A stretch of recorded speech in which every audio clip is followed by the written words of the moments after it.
Police आयुक्त संदीप कर्णिक यांच्या मार्गदर्शनाखाली अंमली पदार्थ विरोधी पथकानं सलग 2 ठिकाणी छापे टाकत तब्बल 4 लाखाहून अधिक किमतीचा एमडी ड्रग्ज आणि मुद्देमाल जप्त केलाय। या कारवायांमध्ये 9 आरोपींना जेरबंद करण्यात आलंय। सह्याद्री हॉस्पिटल सिग्नल परिसरामध्ये 7 नोव्हेंबर रोजी काठेगली सिग्नलकडे जाणाऱ्या रस्त्यावर ही धडक कारवाई करण्यात आली आहे।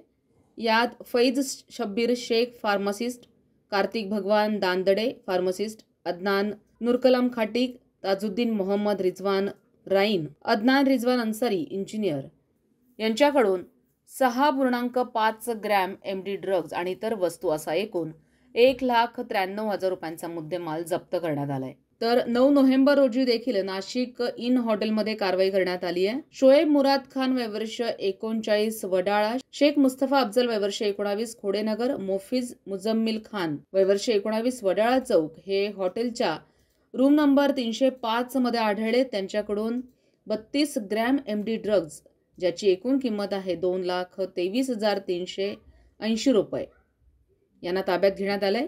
हॉटेलच्या कारवाईत हॉटेल मालक कपिल देशमुख यांना चुरून देऊन एमडी ड्रग्ज विक्रीस प्रोत्साहन दिल्याची धक्कादायक माहिती उघड झाली आहे। वरिष्ठ पोलीस निरीक्षक सुशीला कोल्हे, अंमली पदार्थ विरोधी पथक, उपनिरीक्षक सचिन चौधरी, विशाल पाटील, जयंत शिरसाट, जितेंद्र सपकाळे आणि अंमली पदार्थ विरोधी पथकाच्या वरिष्ठ पोलीस निरीक्षक सुशीला कोल्हे, उपनिरीक्षक सचिन चौधरी, विशाल पाटील, जयंत शिरसाट, जितेंद्र सपकाळे यांच्या पथकानं ही कारवाई केली आहे।